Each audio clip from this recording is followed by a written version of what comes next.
Mandy Moore is reflecting on her choice to wed at the age of 24, a decision she made very young. The 39-year-old former cast member of This Is Us disclosed how her first husband, rocker Ryan Adams, was inspired by her parents' relationship. After separating in 2015, the couple filed for divorce in 2016.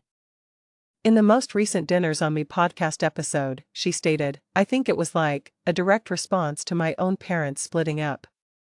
They had been together obviously since they were like 16 or something, and I was so heartbroken.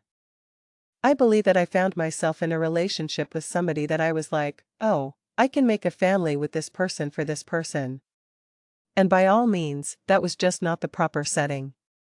However, I also believe that it occurred as I was prepared to shut everything off." In addition, the Dr. Death actor said that, in the end, it left him in a state of isolation and hollowness. "It seemed like a perfectly appropriate time to get married and focus on this very personal, quiet chapter in my life." After her first marriage ended, Moore also discussed how her life had changed and how she had fallen in love again. In 2018, she wed Taylor Goldsmith, with whom she has two sons, August Gus Harrison, age 2, and Oscar Ozzie Bennett Goldsmith, age 15. "It's really strange, because I look back on that chapter and it seems like it happened to someone else because my life is so different now that I'm married and have kids," the woman remarked. "And I find myself wondering, how did I ever do that? How did I ever get to the point where I felt that way about myself and let myself be treated that way?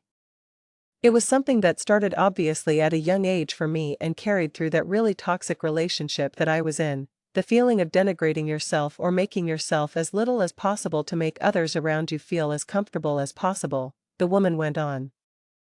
According to Moore, she feels as though an entirely different person, that I don't relate to at all, went through that experience. "It's weird," she continued, "I can't even put myself in those shoes again. I'm really appreciative of the encounter. I am appreciative of everything it taught me, the places it took me, and how, in the end, it helped me discover this amazing companion." Moore has also shared candidly about her marriage to Adams on previous occasions. She was one of 7 women who accused Adams of being bossy, obnoxious, and manipulative in a 2019 New York Times article. 3 years after they first met when she was 23, Moore told the New York Times that her ex-husband took control of her music career in 2010.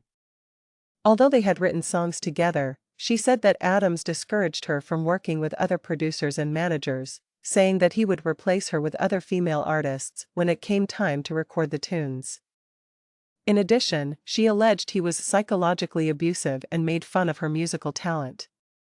"His controlling behavior essentially did block my ability to make new connections in the industry during a very pivotal and potentially lucrative time, my entire mid to late 20s, Moore told the New York Times.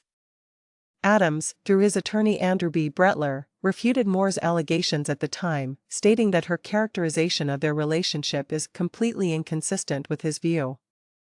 Don't miss a story. Subscribe to People's free daily newsletter to receive the latest information on the best stories People has to offer, from fascinating human interest stories to juicy celebrity news. Moore had an exclusive interview with People the year her divorce was finalized, during which she discussed her 6-year marriage and moving on from a difficult divorce. Regarding her split, Moore remarked, "My story deviated in a different direction than I expected. But ultimately, life is about being happy and fulfilled, and sometimes that means making hard choices." She made an effort not to wallow in her suffering during it all. "There are moments of being curled up in a ball on the floor," Moore acknowledged. "It's quite challenging. However, I've gone past that and advanced through the phases of loss, anger, and grieving. I do think there's a reason why things happen. And I believe that helped me get through the difficult times."